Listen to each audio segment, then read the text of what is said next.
Hello, everyone, and welcome back to the Hammer Territory podcast. This is episode 164. My name is Brad Rowland, and I'm joined, as I always am, by my co-host. His name is Scott Coleman. Scott, it's Selection Sunday in college basketball, and it's also 10 days from the Braves opening the season. How are you feeling on this Sunday evening? Hey, Brad, I'm great. This is a really good time of year in the sports calendar. March Madness is days away. We actually have real baseball games in a couple of days from now in Tokyo with the Dodgers and the Cubs, I believe. As you said, the Braves are 10 days away from San Diego. A week from now, they will be flying to Arizona to play a couple of Cactus League games, which is pretty cool. And before we know it, we'll have real life baseball, and then the game 162 grind begins. But a good time of year, and always nice to do one of these shows with you. And to you, my friend, also as a special little treat that was requested by many people. I don't know why, quite frankly. We love you all, and you're all sickos in our hearts. People asked us for some March Madness. And look, Scott and I used to do this on our old show, but for the first time ever, all four of the co-hosts of this podcast will be gathering at the end of the show. And we'll remind you then as well. Once we get there, it will be no more baseball talk on the show. It'll only be a bonus college basketball segment. But until then, there actually is a lot to talk about with regard to the Braves. So we should say at the top of the show, we are part of Foul Territory. We cover the Braves year-round here at Hammer Territory. Please subscribe to the podcast anywhere you find your podcasts, audio stuff, as well as on YouTube. And it's been busy in recent days. We had a show from our co-hosts, Sean and Steven, a couple of days ago. We had the great Brandon Gaudin on the show last week, if you missed it, television voice of the Braves. That was a fun discussion that was hosted by Scott, and I just gleefully listened to it like everybody else did. Really enjoyed that one. A lot going on, Scott. We're busy. A lot going on, and I got to say, Brandon Gaudin, he is a genuine and really, really good dude. Yeah. Just having the opportunity now to have Brandon on the show twice, very appreciative of that. And even just talking with him before we came on, the guy just loves the Atlanta Braves. He is living the dream being in that broadcast booth for 162 with Atlanta. And the Braves are in really good hands. I love the broadcast. I think if you surveyed 100 Braves fans, 99 of them, maybe 100, would say that the Braves have a really good broadcast booth right now. And really like Brandon. CJ is great whenever they get Francoeur or Glavin. The Braves have a really good TV situation. And if you did not listen to that episode with Brandon, I would recommend that. It's, I believe, 2 episodes back from this one. Strongly agree. And of course, we'll have some more podcast business later on in the podcast. But let's dig in here, Scott, to some baseball action. And I think we're not there yet. It's interesting. Like, it's a look ahead, but it was announced over the weekend that Spencer Strider is going to pitch in a spring game on Monday. So we're recording this podcast Sunday evening. That game's going to happen Monday afternoon. So if you've missed it until then, it would have already happened. But it's still the lead story, even though it's ahead of time. He has not pitched in a professional setting in 11 and a half months, basically, since he had the elbow issue a year ago. He seems to be on schedule by all accounts. This is a good kind of stepping stone beyond that. And obviously, he's done some pretty visible pitching bullpen sessions in front of the media. Like, there's been video circulating from Northport, from the beat guys, from Justin, from Grant, etc. But this is something different. This is pitching in a game to real hitters in a not so friendly environment. And what do you make of this? It seems like a good sign that he's getting closer to coming back. Really good sign, because at the start of spring training, there was a little bit of question over whether or not Strider was going to get into a spring game. And I think the Braves have 8 or 9 spring games left. So there's a real chance that Strider could pitch in 2 games, not just 1, but 2. We'll see. It would probably have to come next week out in Arizona, which I would assume they'd be fine with. Maybe not. They might keep Spencer down in Florida. We will see what the plan is. But in terms of Monday, you just hope that he looks good, that the velocity is strong, he has command. And just like all of his peers made starts a couple weeks ago, Strider's very likely just going to throw an inning or 2. I'm guessing the Braves have a very hard limit on how many pitches he's going to throw. I mean, it might genuinely be, Spencer, you're throwing 20 pitches, and if you have an 0-2 count against a hitter, Brian Snitker is going to walk out there and he's going to take the ball and say, get him in 5 days, kid. Obviously, the Braves need to be cautious and careful with Spencer, but it's going to be so good to have him out there. And by everyone's account down in Florida, he has looked good in his bullpens. And I think we're just going to be thrilled to see that guy back on the mound. Absolutely. And it seems like, by all accounts, people that are plugged in around the team, Bowman, Toscano, etc. Like it seems like mid-April's on the table now, perhaps, if this goes well. Yeah.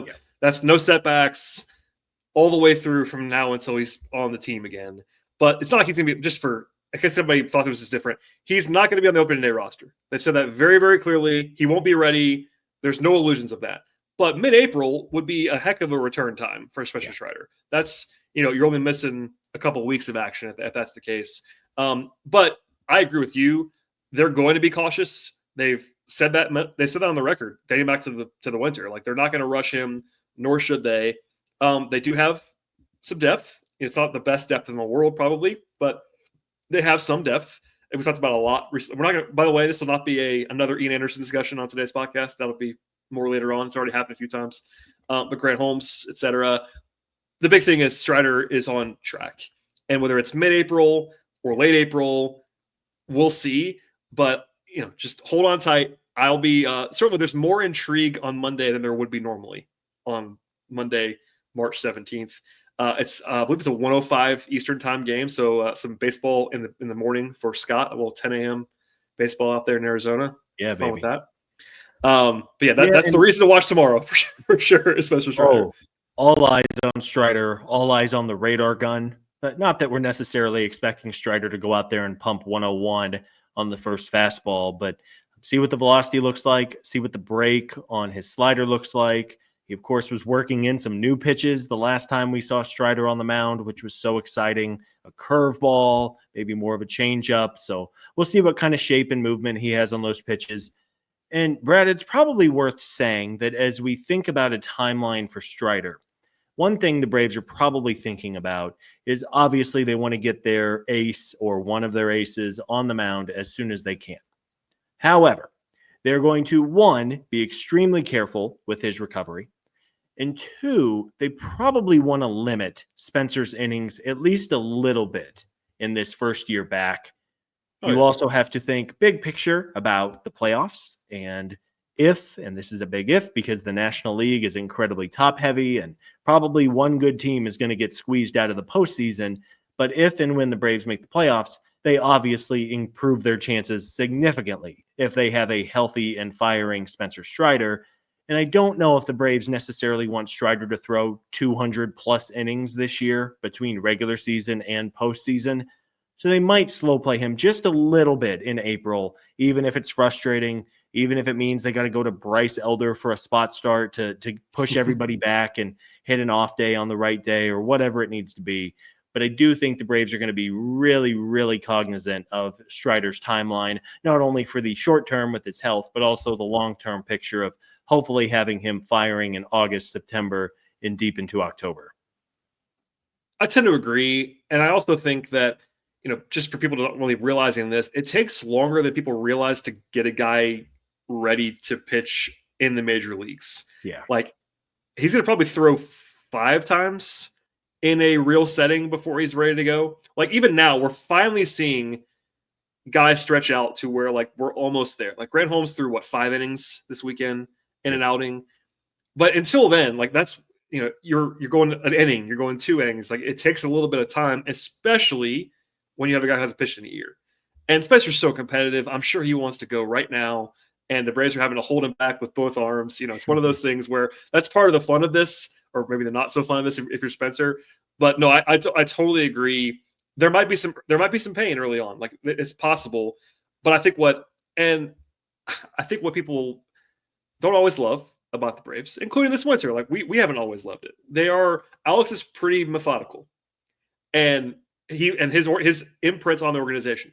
So for me, I like that approach. You want to be measured and think about September and October and beyond. Spencer signed for a long time. He's still very young. He's had some repeated elbow issues now. Like having a little bit of extra care with him, even if you don't have a good start, makes total sense. Yeah. And hopefully this clip will not have to be played again in early April when the Braves are struggling. We don't want that to happen, but I think the Braves will probably not panic. In fact, I'm confident they won't panic and throw him out there too early. That would be, which gives me confidence. Not every organization would be that way. I would feel worse about some organizations than I would about the Braves, but they're not going to do it. So it's like, all right, when he's ready, but it might be a little bit longer than we all want it to be. And until that time comes, I mean, I think you have to feel pretty good about this rotation, even without Spencer Strider. Chris Sale Oh, has yeah. continued to look awesome. Spencer Schwallenbach has been awesome this spring. Ronaldo Lopez has been a little slow coming out of the gate, but I'm confident that Ronaldo is going to be good to go whenever the season begins. Grant Holmes has had a nice spring. AJ Smith-Shawver, who we're going to talk about in a little bit on the podcast. Smith-Shawver was nasty over the weekend. 8 strikeouts over 4 innings, was electric, hitting the 99 and 100 on the radar gun.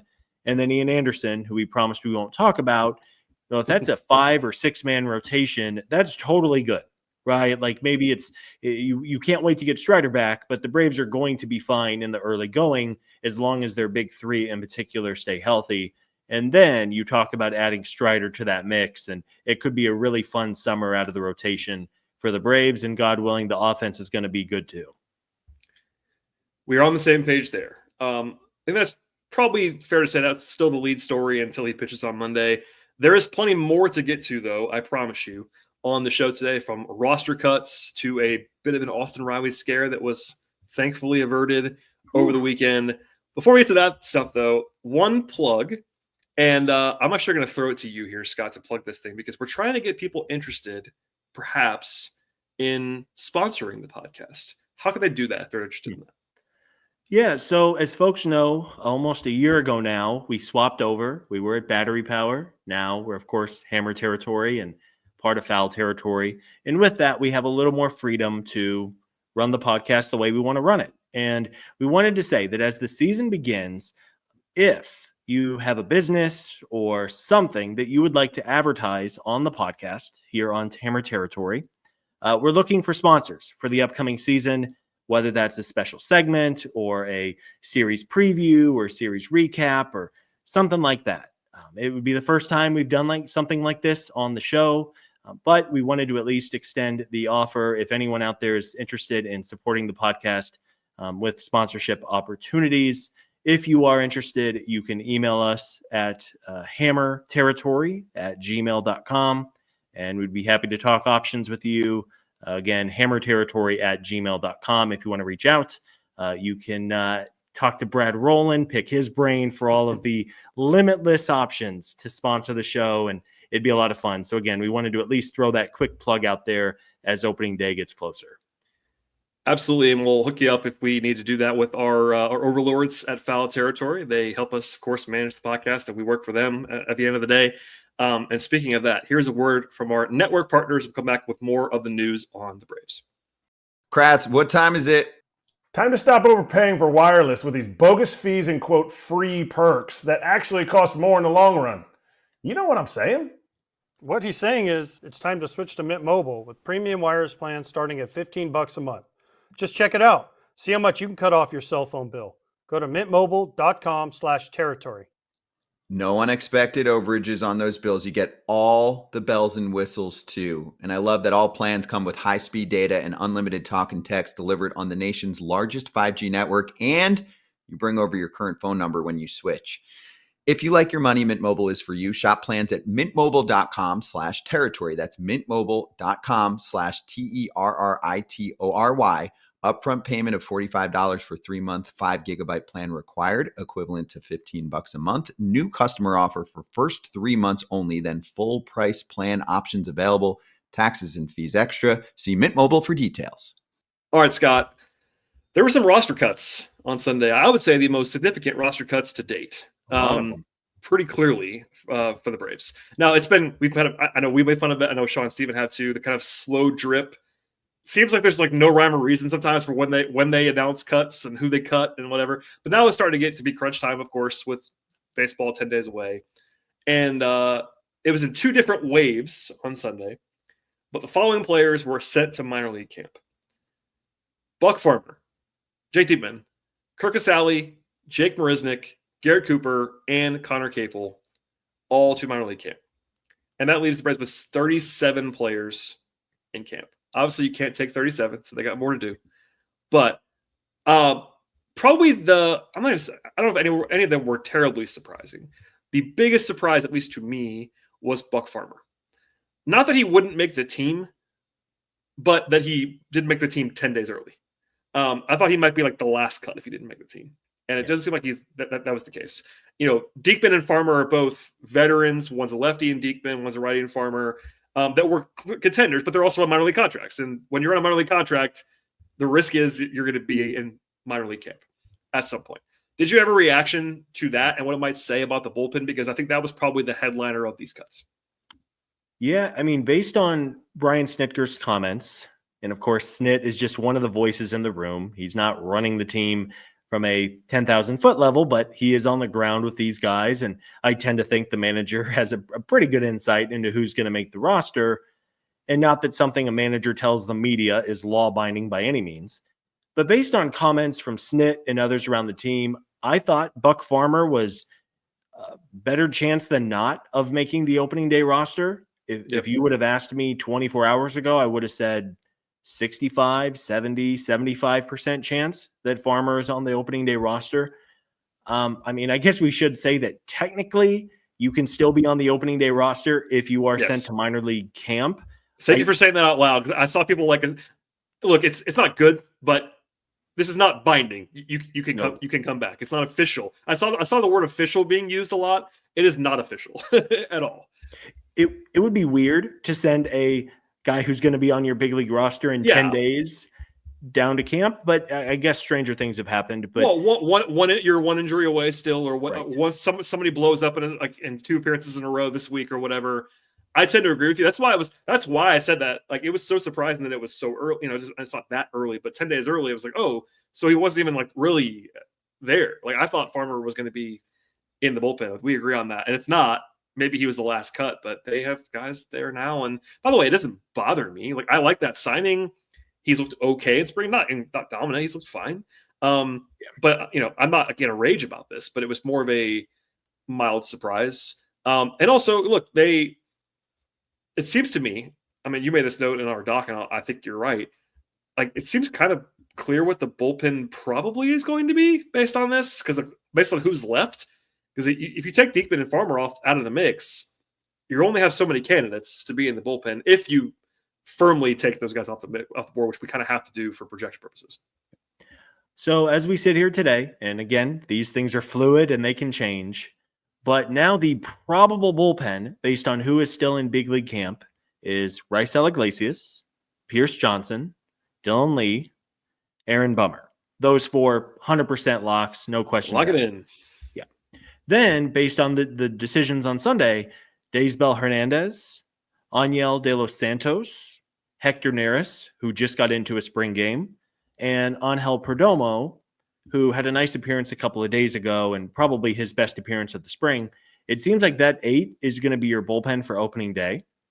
I will say, Brad, and I'll throw it back to you, there is a chance the Braves opt to go with a 6-man rotation to begin the year, which would very likely include AJ Smith-Shawver. The Braves are going to open the season with 7 games and 7 days. They do not have that dreaded opening day and then day off the next day because they're in San Diego, where rarely you have bad weather. And then they go to Los Angeles, where similarly, you're probably not running into bad weather. So 7 games in 7 days, the Braves effectively ran a 6-man rotation for a good chunk of last year. So I guess it's not impossible that Smith-Shawver could be that 6th starter for the team. It is also possible they could just bail on one of the bullpen non-roster invitees. They could also sign somebody off the scrap heap, which is kind of crazy at this point in the spring. I mean, Dave Robertson's still out there. I can't believe he's still out there, but he is. It's crazy, man. I don't know. Robertson, he's 40 years old. He must have a super hard line in the sand of, Brad, you're going to pay me $10 million or I am not signing with you. And I don't care otherwise. This is the non sequitur in some ways, but I said this in our YouTube comments. Somebody was like, why this? And I was like, guys, we don't know that they don't want Robertson. We don't know anything. All we know, because if he signed somewhere else for $2 million, that's when you start punching the air. It's like, what is going on here? But today, he's like you said, he's a 40-year-old guy. He might just be waiting for the perfect opportunity, or he might not want to go to spring training. Like, it's something like that. we just don't know. Yeah. But until he signs somewhere else, I can't be mad about it because we just don't know what the interaction has been. And he's of course by far the most prominent available bullpen guy, which is why we're talking about him right now in this segment. But yeah, I think those names that you laid out there are the ones that I would guess right now. And there are changes. I mean, our guy Justin Toscano, who's been on this podcast even fairly recently, did a projection, I think, on Friday, and it was different. And I think if you asked him now to change it, he would change it to probably exactly what you wrote. I don't want to put words in his mouth, but given who is still there in spring training, not on the minor league camp roster, it's kind of got to be those 8 guys, unless, to your point, they go with an extra starter or something like that.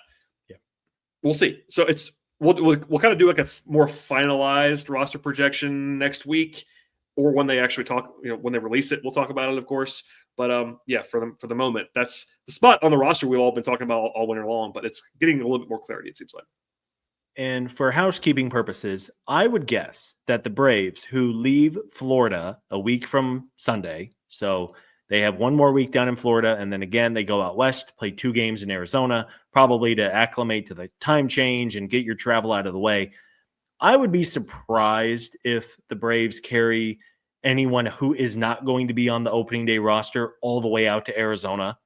Like if Luke Williams is not going to be on the opening day roster, I don't think they would fly Williams all the way with the team to play an exhibition and then go back. I could be wrong. That would just be my educated guess. Maybe it would be a depth guy that you knew was going to be in Gwinnett. Like it was. Luke Williams may be a good example of something like that, where it's like there's not really any downside to bringing them with you. Sure. Like what I would do is you're not bringing a young guy with you.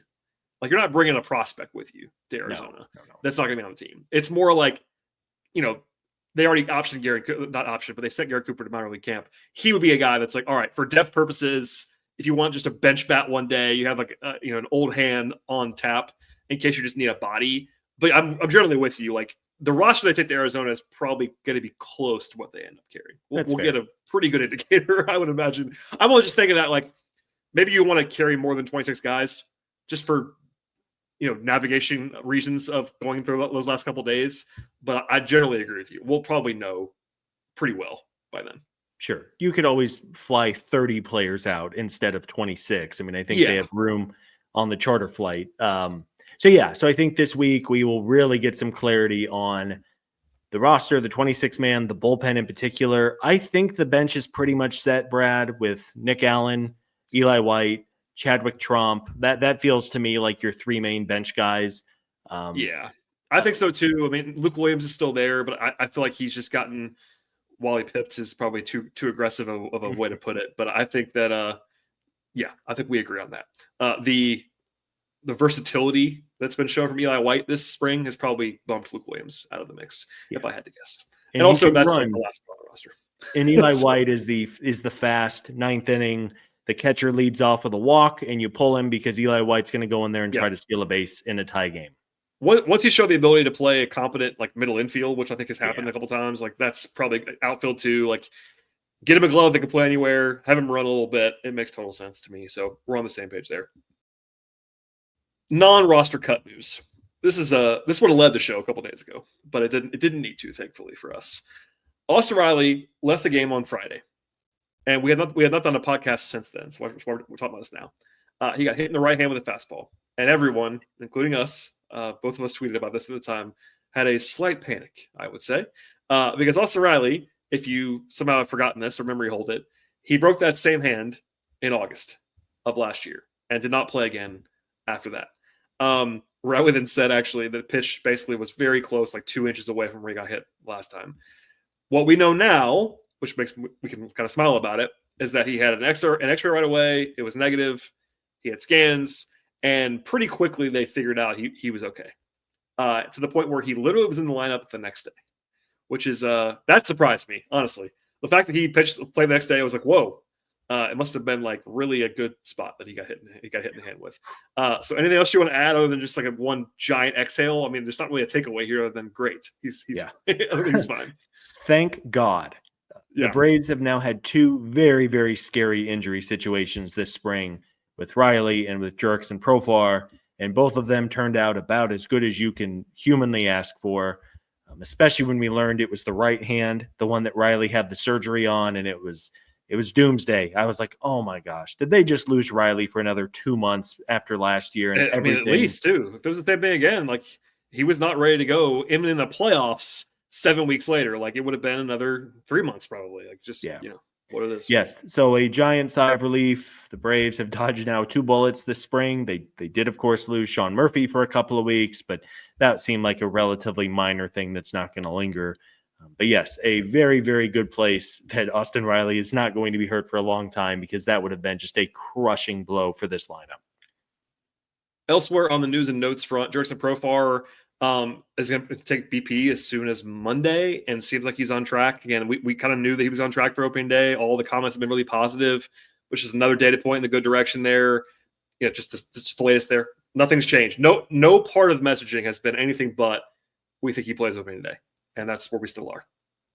I would imagine a day or two of batting practice for Jurickson, and as long as that wrist checks out, maybe he gets into games later this week and this upcoming weekend, and then he plays out in Arizona for at least one of those 2 exhibition games, just to make sure he has all that grip strength. And Braves are going to run into some really, really good pitching the first week of the season with San Diego and LA. So hopefully Jurickson's ready to rock, and presumably will be in that leadoff spot on opening day. Yeah, and there's the wrinkle of him going back to where he was last year, San Diego. Like he's familiar with those surroundings in San Diego, and hopefully he's in the lineup by then. Other than that, like, the weekend was not the busiest that there's ever been for the Braves. Saturday there were 2 games. The one game of note was the backups against the Red Sox, but it was Chris Sale against his old team, which was interesting. Looked great again. Chris Sale is good at baseball. News at 11. I don't know. What else do you add? But he struck out 9, also threw 6 innings, which was like, okay, that's a full tune-up for Chris Sale. Like he's ready to rock as of like right now, it seems like. Chris Sale just looks so good. You mentioned 6 innings, 9 strikeouts, only gave up 2 runs. Both of them were solo home runs, although I think one was to Duran and one was to Alex Bregman. So 2 very good real hitters. Guys. Yeah. Yes. Other than that, Boston had nothing. I think they had 2 other singles that were nothing besides just harmless singles. So Chris Sale looks ready to go. One more spring training tune-up, and then he will be the opening day starter for this team. The reigning Cy Young winner is still good at baseball, it seems. Elsewhere on that day, in the other game, was probably the headline of the weekend, honestly, barring the Strider news that came the next day. You already teased it a little bit earlier in this podcast, but AJ Smith-Shawver, by all accounts, looked absolutely amazing on Saturday. And we're not in the business on this podcast of overly gassing up prospects, generally speaking. We did have Gaurav Vadak on the show a couple weeks ago, and Gaurav was very high on Smith-Shawver on the show. And I think he's feeling even better about that now than he was then, because he's looked good in recent days. But, you saw it just like I did. The reaction from people that were there, people that were watching on TV, everyone was like, whoa, like this guy looks incredible. And it's not just velocity. He's always throwing hard, but he was throwing hard, hitting spots, missing bats. What do you make of that? Because, every projection that's been out there has not had him in the rotation on opening week. He still may not be, but he's been a lot more impressive than Ian Anderson so far in spring training. That's probably safe to say. Where are you at on the Smith-Shawver meter right now? It was probably the best we have ever seen AJ Smith-Shawver pitch with the Braves and even down in the minors over the last couple of years. The stuff was electric. He faced a handful of regulars for the Twins, I believe. And 8 strikeouts in 4 innings. I think he even hit 101 on one of his fastballs. He's got gas, man. That guy can throw hard. He throws hard, and the breaking stuff looked pretty sharp too. And I think that's probably the biggest obstacle now for Smith-Shawver against big league hitters. The fastball is going to play, but just knowing how to attack them and utilize his cutter and his slider, which is kind of one and the same pitch from what I understand, and really just keeping hitters off balance and keeping lefties off him and all of the things that you need to do. Frankly, a lot of the things that Spencer Schwellenbach learned on the fly last season when he really took off was he was just getting better start after start and learning how to attack big league hitters. So let me ask you this, Brad. We know the Braves are, well, maybe we don't know. We are very much guessing and thinking that just like they did last year, the Braves are going to effectively run a 6-man rotation to keep Chris Sale fresh. At times, at least. Yeah. Right. There might be a stretch where the Braves have an off day on Monday and then an off day on Thursday. Then they'll probably go 5-man. Or if they, who knows. But then there's also going to be a stretch where they have to play 21 games in 20 days because there were 2 rainouts, which turned into double headers. So My question to you, AJ Smith-Shawver, 15.5 starts this season, over or under? That's roughly 3 months in the rotation regularly for 15.5 Yeah. starts. So 2 data points here.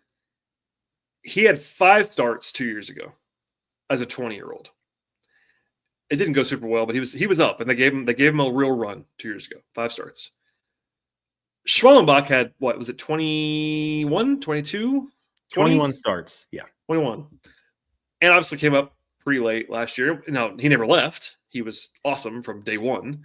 I will take, I think I'm going to lean over, which might just seem insane. But no, I think I'm going to go over. You can read between the lines a little bit here on how much of that has to do with my Ian skepticism. But I think also they've proven that they like Smith-Shawver. He's been an aggressive promotion multiple times. He's still really young, but because you've what you framed, which was right. And look, somebody's gonna get hurt, man. Like the odds of the guys that we know are going to be there, Sale, Strider, eventually Lopez, Schwellenbach. Someone's probably going to get hurt out of them. Knock on wood that they don't, but like the reality is that doesn't really happen very often. So between the chances that he just becomes the 5th starter pretty quickly, which is possible, and the fact that somebody might get hurt, and he's almost certainly the first call if they do, yeah, I think I'm going to go over. Which, if you asked me 2 weeks ago, I would have said under probably, but I'm going to go over now after seeing what he's been like, what Anderson's been. I know they like Holmes, and I like Holmes too, for the record. He looks good to me. But I think that Smith-Shawver will be in there for a while this year.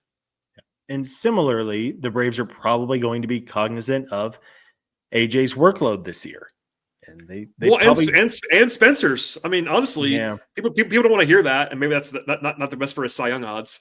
But would it shock you if they were keeping an eye on Schwellenbach's innings this year? It wouldn't shock me. No, the Braves, look, man, Sale getting hurt with a week to go with back spasms of all things. It was just an awful luck of the draw that they perfectly managed their rotation.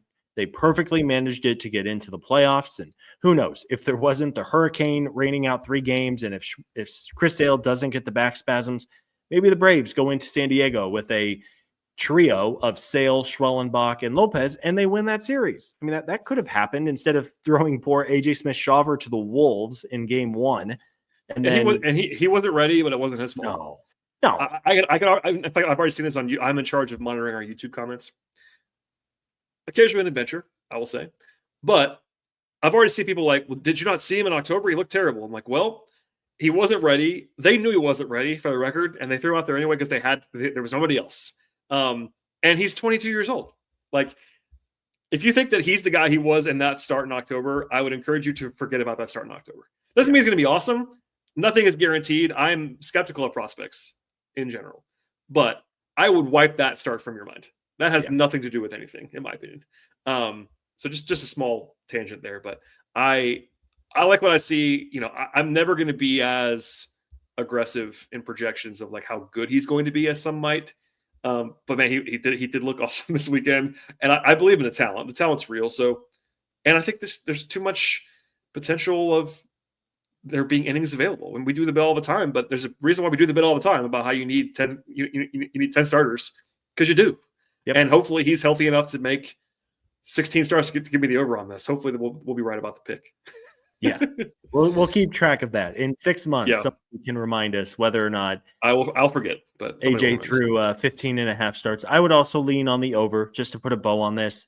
I think Smith-Shawver stuff is big league ready right now. He's going to have some learning curves and learning pain as he navigates every 5 or 6 days in the major leagues, whether that's at the start of the year or a couple of weeks or a couple of months in. But I do feel like as long as his health cooperates, Smith-Shawver is going to throw quite a few innings for the Braves, and they're going to really lean on him. And we know how good this rotation could be. And if they're going to have yet another breakout from a young pitcher in this rotation this summer with Smith-Shawver, oh, baby. I mean, it could be the best rotation in baseball if they get mostly healthy years from these guys, and that's really exciting to think about. Yeah, that actually is quite a bit of fun. Hopefully that will happen in the near future. Before we sign off to do college basketball talk for a minute on this very long episode of the podcast with some bonus talk at the end, Sunday was a weird day in that I even made fun of it. The lineup was about as spring training as you'll ever see a lineup be for the Braves. They basically did not play anyone on Sunday, short of Grant Holmes, who started, who we already referenced before, pitched pretty well today, threw 5 1/3. Looked like Grant Holmes to me, which is a good thing in my opinion. But I mean, it was a spring training lineup. I have nothing to add about that. There was the prospect kind of game against the Tigers in which I know J.R. Ritchie turned some heads today. I didn't get to watch that, so I will raise my hand and say I didn't get to see any of that. But anything you wanted to add from Sunday that wasn't it was kind of a weird day, generally speaking. It was very much a hangover lineup for the big league Braves. Yeah. I mean, those guys have been in spring training for a full month now. I'm sure everybody in camp, if you walked around and asked 10 players, hey, are you ready for the real thing? Are you ready to get on that airplane and go out to San Diego and LA and then play at home against Miami and Philadelphia? Are you ready? I think 99% of the players would say, yes, absolutely. Dear God, get me out of spring training. But I mean, I caught a little bit of Grant Holmes, 5 1/3 innings against basically the everyday lineup for the Blue Jays. And he was pretty good. He had some swing and miss, 3 strikeouts, only gave up a run or 2, and was not giving up a ton of hard contact, which was encouraging against a pretty good Toronto lineup. So I really do think that similarly, Grant Holmes going to throw a lot of important innings for this team. They might have to cut back on his innings at some point over the summer to keep him fresh because, again, the theme, I don't know if Holmes has 30 starts and 190 innings in him.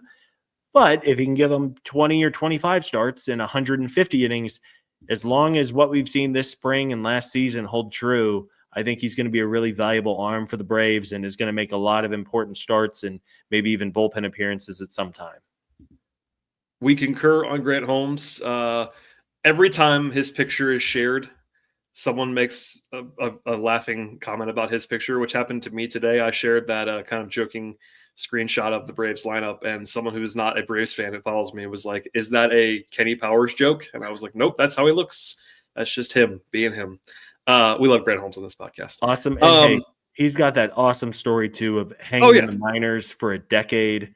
And now he's getting a chance to pitch every 5th day for one of the best teams in baseball. I mean, just such a cool story. And I really hope Grant sticks around long enough to make some real money in the majors too, because he deserves it. And then he can get the best hair products on the market with that $1 million paycheck he gets one day.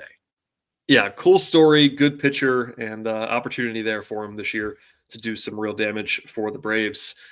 Okay, Scott, before we hand it off to a bonus once a year discussion of college basketball on this podcast, we do have a show promotion that you have organized that I have dubbed to be the Beat Scott Coleman Invitational, or whatever we want to call that. But tell folks where they can find us and maybe spend some time trying to beat you in a competition. This will not be hard to do.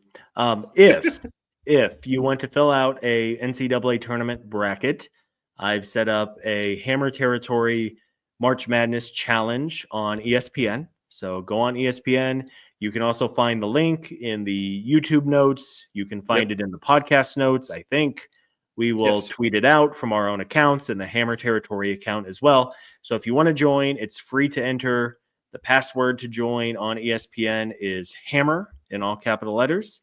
And we're going to try to get some swag from the Foul Territory guys to give the winner. Should be fun, good bragging rights. I know for sure that Brad and Steven and I are all in there. I think our co-host Sean is getting in as well. And hopefully it really is just a fun opportunity for our community to have a little fun competition and see who can put together the best bracket. Yes, hopefully one of us on the co-host side will do well enough to where we don't all get embarrassed. But that, it's a bracket challenge. There's a lot of variance. Let's just say I should give my bracket to my wife, who I think has beat me 3 years in a row in our home pool. She would do a far better job than I, and she watches maybe 5 games a year, and it's because I drag her to them. So that's that's very on par for the course. That is how it works. Okay, before we get to the basketball talk, we'll just give the PSA right now. There'll be an ad break, and from that point forward, there's nothing about baseball. So if you like us and want to hear us talk about more stuff, thank you for being here. If there's college basketball fans among us, also thank you. But if you don't want to hang around, no harm done. We appreciate you listening and watching the show. Please subscribe to Hammer Territory anywhere you find your podcasts. We're on Apple, we're on Spotify, Amazon Music, all those places. Plus, we're on YouTube, so like the video there. If you are a YouTube watcher primarily, thank you. Also, please subscribe for us on an audio platform and vice versa. If you are a audio listener, we have more of those because it's been an audio show for a long time. It would do us a solid to just go ahead and smash. It's one click just to follow/subscribe on YouTube would be awesome too. But we appreciate all the support. Follow us on socials as well.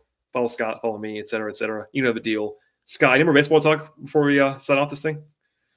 Nothing to add, Brad. Hopefully a good final week of spring training down in Florida, and then a couple of games in Arizona, and then real baseball counts. We're almost there. All right, everybody, a break now, and then we'll come back with our guys, Shawn and Steven, on a 4-way, once-a-year basketball extravaganza. Stay tuned for that. All right, we are back with a first-ever attempt at a 4-man discussion, and we should also say, I know I said it once already, if you are not interested in college basketball, or you just don't like us individually that much, no more Braves talk on this podcast.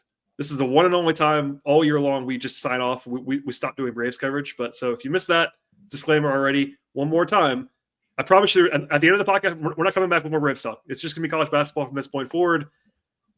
So Scott and I have already been talking. Shawn Coleman is here. Steven Tolbert is here. All four of us on the same podcast, which I guess appropriately is about college basketball, not about baseball. Hi, guys. Welcome. Hello. Hello, boys. First time ever for a 4-man show, and we're not even talking about Braves. Yeah, you First have time, to, long time. You have to bring all four of us together when we all have preferences for 4 different teams instead of having the preference for the same team. That's what brings us together. Yeah, this is actually weird. If you're watching on YouTube, and you may not be, but if you are, we're filling up the screen like entirely. Like it's just it's the quad box, as Scott Hansen would say. Yeah, we all have our own allegiances in college basketball. And this year, in an interesting twist, 4 pretty good basketball teams. Not a given, especially with regard to the team that I follow. It's been a roller coaster, including last season. But if people don't know this, I'll speak for myself first. I am a Michigan fan because of family reasons. Scott, I will let you talk about your team briefly because you work there and everything. I am a University of Arizona alum, proudly. It's been a tough couple of years, couple of decades since the last Final Four run, but damn it, maybe this is our year. Probably not. It could be. Steven? Yeah, I grew up about 30 minutes away from Tuscaloosa, and so I've been a Alabama fan since birth. Huge college basketball fan. Those two things normally don't coincide, but ever since Nate Oates showed up a few years ago, they've had a pretty good squad, and same this year as a 2 seed. So, yeah, I love this sport. It's one after baseball. It's probably my favorite sport. So having a good Alabama team is unbelievable, and it's hilarious that all 4 of us have top 4 or 5 seeds in the tournament. I was going to say if anyone listening has listened to particularly the Coleman Tolbert version of this podcast, you would certainly have heard some reference at some point to the rivalry between the two of them, because Shawn is a fan of a team that is not the fan of the same team as Stevens. Shawn, go ahead. There it is. If you're watching YouTube, he flipped his hat around to reveal his allegiance. Rocky Top will always be home sweet home to me. And as the fan here of the team that's won the most recent national championship in the 3 big sports when it comes to collegiate sports, and also right now can claim that their athletics program is at the top of the mountain of the 4 teams who we cheer for here. Go Vols, baby. Go Vols. I love how you swung in the 3 major college sports. I think Scott just glowed. I watched Scott's what's the third one? Scott's like, what's the third sport It's he's baseball, talking about? Scott. Yeah. We're a podcast about baseball, and the Vols are the reigning national championships. Arizona won the College World Series about 12 years ago, and they were runners-up like 7 years ago. So we have a great program. What is this? No, I never said anything about the how great your program is. We have the best program right now. Best program. I can tell you one thing.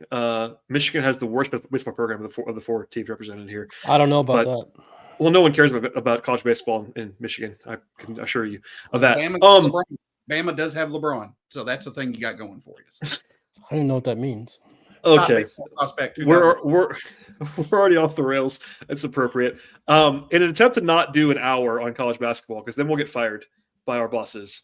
How do you want to do? I guess we can go around and give some. Okay, let's do this.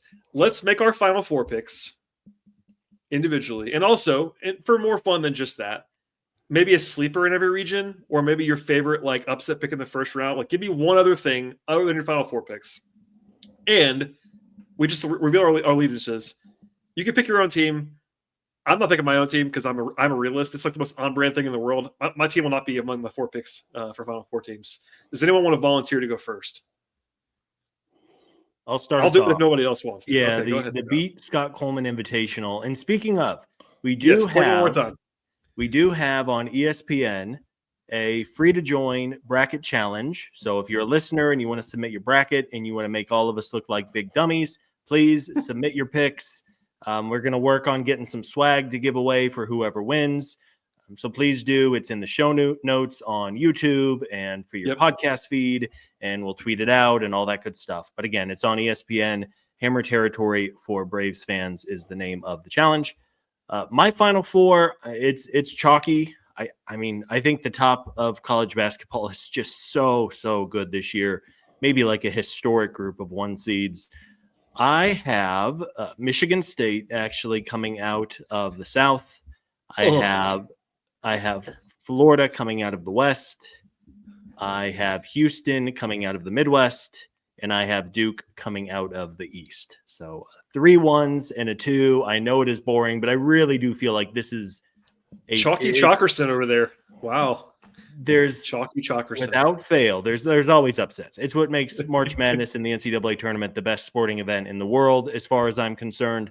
Always going to be upsets. But at the end of the day, no matter what teams get knocked off early, I feel like the 1s and the 2 seeds are going to go pretty far across the board. But of course, when half of them are eliminated by this time in a week, everybody can laugh at me.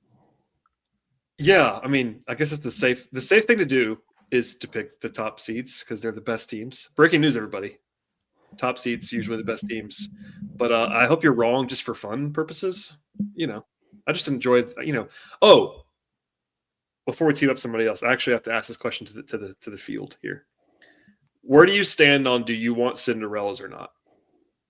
Because there's the whole debate about how like they're really fun for the first couple days, and then when you get to the second weekend, if they're still there, it's like, oh crap, now we're watching the 12 seeds play in the second weekend. Are you guys still Cinderella? Are you guys pro Cinderella? No, I have a hot take. Like, I can't stand. I honestly, you know what's better than David versus Goliath? Like 99% of the time is Goliath versus Goliath. Like that's almost always a better game. You know, every time there's a Cinderella, and they finally go up against like a 1 seed and they lose by like 30. Like, I don't want that to be the final four. I want to see 2 awesome teams. Like, I know everybody loves like when the 12 seed makes a run or the 11 seed. I don't as much. I get the fun of it, but I want to get to the end and I want to see Duke versus Florida or something. You know, I want to see 2 just. Wow, Bama fence says he wants to see Duke versus Florida. In the I would rather see that than Duke versus McNeese State or whatever. Strongly disagree. I'd love to see. That's where we get. No. And I'll be there. I'll be there too. It'll be the Rays would be bad if they're in the game. Go ahead, Sean. Sean wants to get in.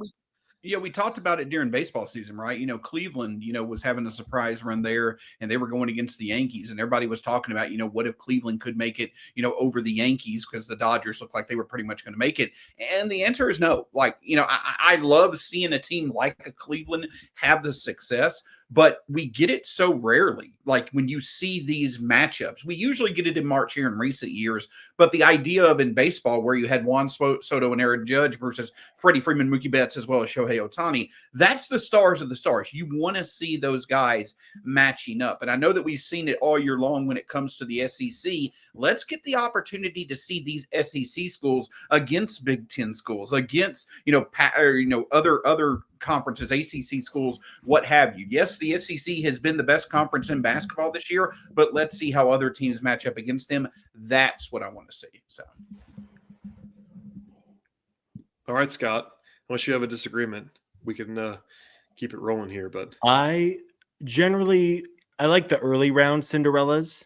I love 13 losing to or beating a 4, or even like the 15 beating the 2 is every now and then is okay. But especially once we get to the Sweet 16 and beyond, I want the best teams to play each other. Like NC State last year had an awesome run, but was that one of the 4 best teams in the country? No. And that's the way the ball bounces. Sometimes it's a funny game, a bunch of 18 to 23-year-olds playing a 40-minute basketball game. The best team does not always win, but give me a couple of 12 and 13 upsets early. But for the most part, I like the 1s and the 2s and the 3s, as we get deeper into the tournament. All right, my curveball is going to be I would like 1 Cinderella and not more than 1. I think I've covered 6 Final Fours in a row in person, maybe 7 actually in a row in person. And the worst ones are when neither game is good. Like when neither game is like a heavyweight fight. You could take one. Like I don't really want to see whatever Cinderella this year. If they have to face like Duke, that's going to be bad because Duke's really talented, for instance. But like I can do a David versus Goliath matchup once. What you don't want is a couple of ugly. Like last year, for instance, it wasn't anybody's fault. But UConn, look, I've actually seen UConn play a million times the last 2 years because I actually was just at their region and then at the Final Four. They just obliterated everyone in their path. It wasn't a lot of fun, honestly. No. Like they were really good. Didn't really enjoy it. So, hey, Bama kept that game within 5 to like the last. It was competitive. I will say that was the best game. That was the most competitive game that they played for the most part. I cried myself to sleep that night. I will say this year though, I'm really hoping that the Cinderella that we talk about is Robert Morris. That just for some reason that is my favorite Cinderella. It is Robert Morris for this year. There's Bobby Moe. Yeah. Robert Morris. Somewhere, every Kentucky fan is recoiling right now at the thought of Robert Morris. And they played them once; it didn't go well. Okay, let's resume. Scott already gave picks. Let's Shawn wants to go next. Go ahead, Shawn. Give me your Final Four and whatever sleepers and things you like. All right, I'm going to go Chalky Chalkerson as well. Yeah, I know. I'm going Auburn, Florida, and I'm going the Vols. And I think 3 SEC teams, homerific for this podcast. Yes. I like to see that. That's good. Yeah, somebody should do that. Yeah, I'm picking the Vols. I'm going to go homer there. But I think at the end of the day, you have to score points to win at some point. We do. We scored 79 when we played y'all, and y'all only scored 76. So we know how to score points. By the way, did you play for a title today? You didn't. Okay. Anywho, the thing that I'll say is you lost by like 15 points. I got you. No, it's fine. It's fine. But the people who actually play for championships are talking right now. Anywho, Duke versus Tennessee, and then obviously Auburn versus Florida. I think Florida is going to win it all. I think that Florida, to Steven's point, all joking aside, this is the Vols' kryptonite every year. To me, it's the ability to consistently score. It's not just about being able to score 80, score 90. It's the ability to avoid going those 3, 4, 5-minute stretches where you can't score. And I think Florida is about the best that we've seen in recent history at being able to do that. I think their ceiling probably tops about just about anyone. So I'm going to go Florida versus Auburn in their Final Four matchup, Duke versus Tennessee, Florida versus Duke. I think Florida wins it all. And that's very hard for me to say. They're just a damn impressive team. Yeah, Florida wins it all from a Tennessee fan. That's got to be painful. It is. Okay, Steven. I'll go last because I haven't actually made my picks yet because I was covering a basketball game. So I'm still looking at things while we're talking. But go ahead, Steven. Yeah, it's a little too chalk. I mean, I get it, but it's like last year. I didn't want to pick UConn, so I tried to find anybody other than UConn. I think Florida's the best team in the country. But I'm not going to pick them to win just because I think that's boring. So I'm going to take Iowa State takes down Auburn. I don't actually believe that's going to happen. Actually, Iowa State just had a pretty big injury today, or a reported pretty big injury today. But I'm going to pick Iowa State to take down Auburn. I'm going to take Gonzaga to take down Tennessee for that next spot. Gonzaga is an 8 seed, which – listen, the seeding of this tournament is a disaster at times. Gonzaga is a top 10 KenPom team. Yeah, they're ninth at KenPom, 8 seed is always a fun combination. So Houston, their reward for being a 1 seed is they're probably going to get Gonzaga in the second round, which is just a travesty. I mean, that should be like a Final Four game, and Houston's got to play it in the second round. So I'm actually going to take Gonzaga in that region just to be different. I do have Duke because I think Duke's offensive and defensive, their efficiency on both sides of the ball is actually absurd for how young they are. And so I am going to take Duke, and then I'm going to take Florida as my other for my Final Four. And then I do have Duke. Unfortunately, I have Duke winning it all. I would love to have somebody more interesting than that, but you don't often see teams be so unbelievably efficient on offense and defense the way that Duke is. And if Cooper Flag's okay, then I think they're the best team in the country.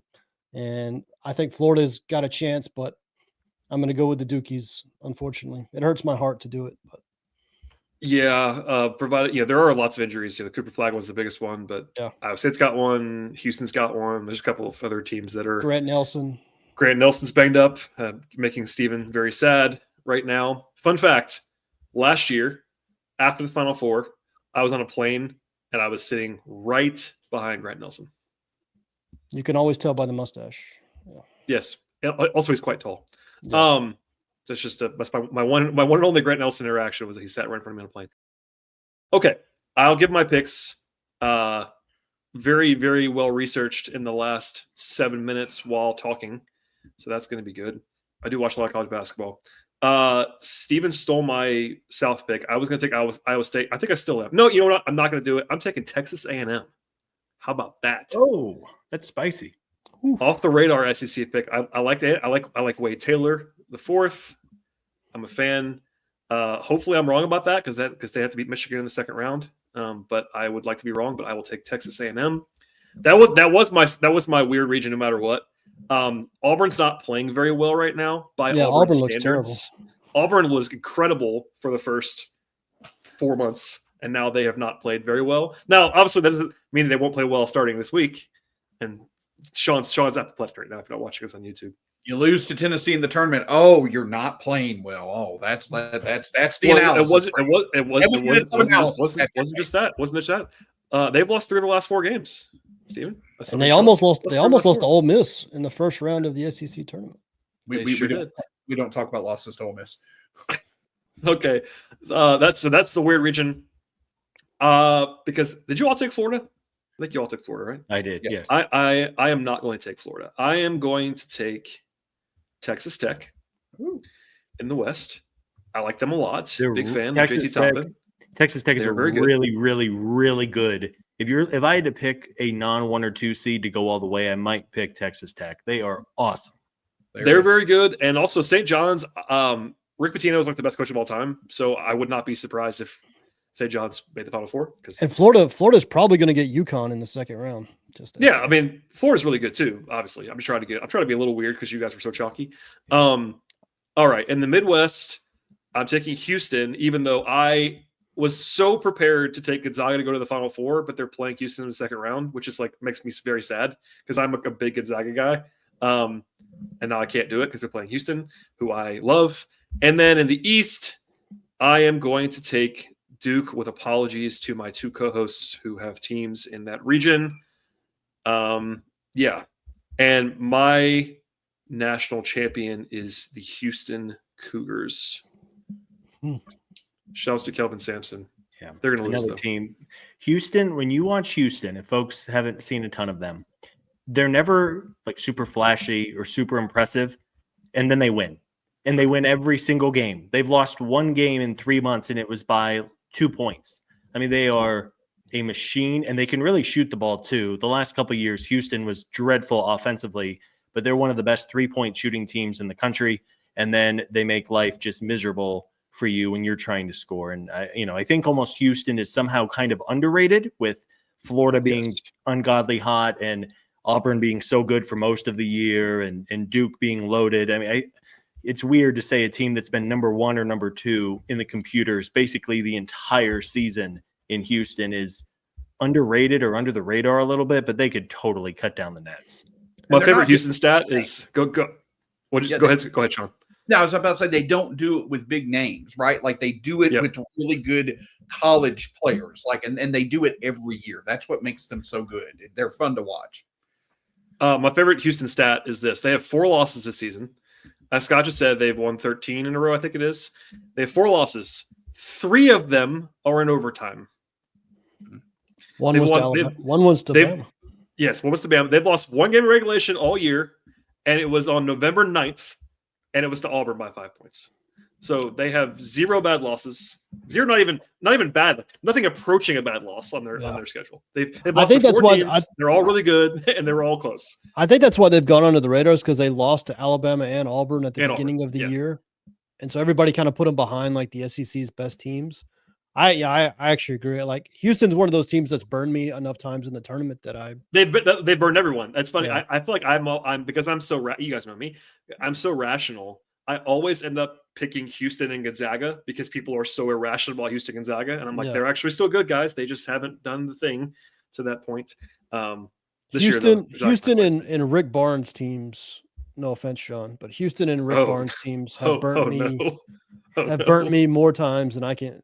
And honestly, before last year, Purdue is in that group too. If you're not watching on YouTube, you should be on occasion just to see Sean's face. Am I wrong about Rick Barnes? Am I wrong about Rick Barnes? You're not wrong, but like I say, I'm hoping for a different story this year. But Brad Rowland, I do have to ask you a question. I've been waiting to ask you a question because I trust your answer on this question. Take Cooper Flagg, Janai Broom, all those guys out of the equation. 2 or 3 names who you think people will get to know during this tournament, not from an NBA draft perspective, but just a couple of names who you think will be those March heroes that we always see come out of the blue this year. Who got any names to watch out for? Well, I picked, and also this is, of course, depends on like how much of a sicko you are with college basketball. Like for instance, I picked Texas Tech. JT Toppin is like an All-American level player. He's not like off the radar, but he's not a huge name for like a casual observer. But JT Toppin is really, really, really good and is their best player. That's one. I would say, who else did I pick? Just so I can stay true to my weird. I get Texas A&M. Wade Taylor IV is like 100 years old. I think he's a 5th-year senior. Guard for Texas A&M. Duke's got guys that are not Cooper Flagg. Like Con Kneppel's going to be a lottery pick. He's like their 3rd best player. Like I really like Con Kneppel. Probably going to be, like I said, lottery pick kind of guy. There's draft people too. Like there's draft players and then there's college players. Like Tennessee example, Zakai Ziegler, really like him. Not a draft guy, really, really good college basketball player. Mark Sears, to use in Alabama. Mark Sears probably not going to be a great NBA player. Really awesome college player. So like there's and Sears is not new. Neither of those guys have been on for a long time. But I'm trying to think of another sleeper I could. Okay. We'll do because who picked Michigan State? Somebody picked Michigan State, and it made me cringe. I don't like Michigan State, but Jace Richardson, State, my Final Four. Jace Richardson is not an off the radar name for draft people. Is Jace Richardson's son? He's a freshman on Michigan State, and basically from the time he became their best player, Michigan State's been awesome. Because they basically announced like he's our guy, like he's going to be our guy now, and Izzo literally said that, and I think they're like 17-2 since then or something like that. They're really, really, really good, and it makes me sad, but that's another one for me. Yeah, I would throw. A lot of people know him already, but Cam Jones. Yes. Monster is just one of the most fun players in college basketball. Monster college basketball player. Monster college basketball. He's on Marquette, by the way, if you don't know that, everybody. Yeah, Marquette. He helps Marquette get past Michigan State. Like we're talking a March performance could start to put him into the teens in the NBA draft. There's a bunch of those guys, like Derek Queen on Maryland. If they make a run, Derek Queen's going to be a top 20 pick anyway. But that's an awesome college player already as a freshman. I could just name names, but Wisconsin, who just lost Michigan today. Just want to say that out loud. Just lost Michigan today on national television. John Tanji is one of the craziest stories you've ever seen. He was like the 100th rated transfer last year on 24/7 Sports, and he's literally an All-American this year out of nowhere. Like this guy that no one had ever heard of, basically, is the best player on Wisconsin. So there's just stories all over the place. But the good thing about March Madness is that it gives you everything that you would want, no matter what you want. Basically, if you're a college basketball sicko like us, it's just awesome, wall to wall. If you're a draft person, there are prospects. If you just want something to talk about or bet on or do a bracket pool on, obviously this is like an epic event to do that. If you want to just skip out on work Thursday and Friday and just have something on, you could do that. So, Brad, That's all let me there ask for you this: how do you feel about Michigan being like the most popular 5-12 upset at the moment? I feel good about that because I tend to think that the obvious one usually loses. But I say that all the way till now. I think Michigan got pretty well. What's the nicer word than screwed that I could use? I'll just No, say they that. got screwed. That's right. Michigan. We all talked about this before we started recording. The committee pretty much announces now that they don't care about anything that happens on Sunday, or even Saturday sometimes on the weekend of the selection. But Michigan won the Big Ten tournament, beat 3 good teams in a row to do it, and their prize was a 5 seed, and they have to go play on Thursday on the West Coast against the best 12 seed. Congratulations to Michigan on that. But hey, maybe we'll win. But I'd be more mad if I thought Michigan was going to win the championship or something like that. I never thought they did. So like they're just a good story. So I'm not as mad as I would be if I was one of you guys and I had like expectations this year. I would be more upset than I am. But it was not the greatest thing that's ever happened. Well, Scott Crimea pointed River. out, Just saying. Scott pointed out on Twitter, but like Memphis got a 5 seed, despite the fact that Memphis was like, I think I don't even think Memphis was in the top 50 of Ken Palm. They got a 5 seed, and they're playing. Memphis is, they're 50. They're 51 at Ken Palm. Right? Yeah, Memphis. Memphis is playing Colorado. Colorado State's favored as the 12 seed in that game. They're a point and a half favorite. Yep. And that does happen sometimes in 5-12s. I think Michigan's only like a 2.5 point favorite. That makes sense. But yeah, no. And one of the things about the bracket, and I promise we'll stop talking now, but is like when you miss seed, I think Steve talked about this earlier. It's the teams that you have to play that get really the short end of the stick there. Like so, when you see San Diego gets underseeded, or when Memphis gets overseeded, or whatever. When let's use one of your teams for instance. I'm trying to give one of your team example. Is there one this year? Yeah, maybe if Tennessee has to play like Illinois and Indianapolis, or something like that. It's one of those like Gonzaga being an 8 seed that screws Houston more than like anything. Like they play a top 10 team in the second round as a number 1 seed. If Louisville can win its first round game, they're basically playing a home game against the top overall seed in Auburn. In Lexington. Yeah, crazy. I mean, so good luck. I mean that's a rough for being the number 1 overall seed. That's not a easy draw by any means. Sometimes the number 1 overall seed, you look at it and it's like these guys could blindfold their way to a Final Four, but that's a really tough draw right out of the gun. As soon as Louisville got announced as an 8 seed, everybody's like, "Whoa, the ACC might be in some trouble here." But UNC still got in somehow. Apologies to UNC fans. I don't know why they're in the tournament, but that's just one man's opinion. Anybody else have anything to add before we sign off? Everyone pick everything they wanted to pick. On the record, because we've talked a lot, your championship game and your winner, Brad, who did you pick? I picked Houston. I didn't say who I picked them over. I will say Houston over